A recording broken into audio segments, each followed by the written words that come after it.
ngo ejo bundi yaririmbye ngo harimo parike u Rwanda rw'abanyarwanda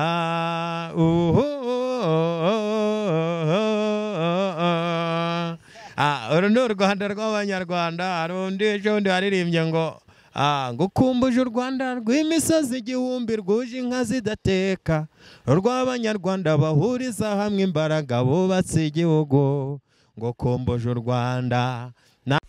Hello my dear friend, waba ufite ikibazo cy'uruhu, waba ufite ikibazo cyo gushishwa kw'ibirenge, waba ufite ikibazo cy'uko ugiye gusaza imburagihe, waba wisiga amavuta ntagufate, waba ufite ibibazo bigiye bitandukanye by'uruhu, waba ufite ikibazo cy'impumuro mbi, duhamagare kuri izo nimero ureba. Igisubizo ni Anatic Soap from BF Suma. Aha turi naho bakundaga kwita mu budurira, ubu ngubu basigaye bahita mu Bubirigi kubera iterambere risigaye ryarahaje risigaye rihari. Nkuko mubireba aha muri kubona amamashini menshi, uri kubona kamera yerekeje ahangaha ku bantu muhibuka kera ni muri cya gishanga aho bitaga kwa Buraza, ahantu yari yarashyizemo akayaga gatoya kambukishaga abantu bava Nyabugogo ku Ndagara baza mu budurira. Murabyibuka ko habagamo akayaga gato cyane Buraza yari yarakoze, ariko noneho murabona ukuntu leta y'u Rwanda yadutekerereje neza, ikaba iri kuhakora ku buryo bwagutse kandi bugezweho. Murabona amamashini arimo arategura ibiyaga abantu bazajya baza bakaharuhukira mu mutwe.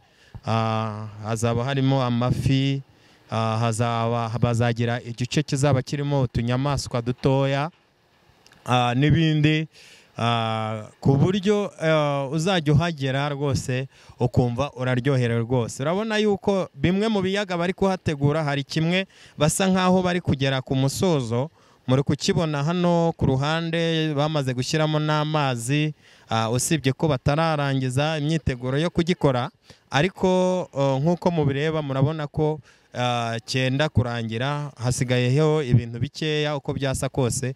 Gusa nkatwe tutagikora cyangwa se tutabibamo, ushobora kukireba ukabona cyararangiye, ariko kiracyari gutegurwa. Murabona hakurya aho bakundaga kwita ku Ndagara, murabona ko hahindutse, ntago birya ari bya bindi mwabonaga habagamwe ibizu bashyiragamo indagara bitagira suku bitagira iki. Murabona ukuntu bahateguye cya gice cyose cyo munsi y'umuhanda, bakuyemo amazu yararimo, bakuramo ibizu byarimo by'inganda. Muziko Buraza yarahafite igice kibamo akantu kameze nk'aka hoteli na jaride abantu bakundaga kwifotorezamo. Ndabizi abantu bari hirya no hino mu gihugu cy'u Rwanda ndetse no mu bihugu byo hanze, murabizi ukuntu haryohaga. Hari abantu benshi bagiye bahakorera ubukwe, bakahakorera ibirori byiza cyane. Murabyibuka ukuntu hari haryoshye, ariko ndahagukumbuje kuko uburyo bari kuhategura hazaba haryoshye kurusha uko wari ubizi. Icyakora cyo ngukumbuje u Rwanda, ngukumbuje Rwanda rw'abanyarwanda. Mugani wa Gogo ejo bundi yaririmbye ngo harimo parike u Rwanda rw'abanyarwanda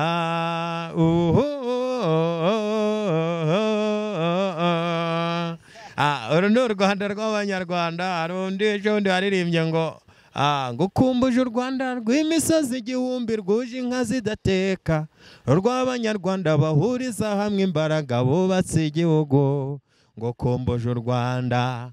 Nanjye nagira nti nakunga muri iryo, nanjye ngakubwira nti ngukumbuje u Rwanda rw'imisozi igihumbi rwuje inka zidateka. Uretse noneho no kuba ari imisozi igihumbi, murabona ko birenze kuba imisozi. Ubundi twebwe twajyaga tuvuga ngo Rwanda rw'ibibaya n'ibisiza, Rwanda rw'imisozi igihumbi. Noneho si ibibaya gusa, ni Rwanda rw'ibibaya, ibisiza, ibyuzi, imisozi, amashyamba meza. Umva Rwanda uraryoshye kabisa. Icyakora cyo nakumbuza nk'abantu bataruherukamo. Murabona hano twitegeye umujyi wa Nyarugenge. Iki gice muri kureba ni ku Muhima, iki gice ni Umuhima. Icyakora cyo nturahinduka cyane, ariko muri kubona yuko batangiye kugenda bazamuramo amazu y'imiturirwa. amazu agaragara manini kandi magari. Uyu ni Umuhima, murabona ko wahindutse rwose. Icyitwa imihanda cyo icyo ngicyo cyabaye nk'umugani, kuko ni imihanda myiza. Igice cy'Umuhima rwose ntago wahabona umuhanda w'itaka,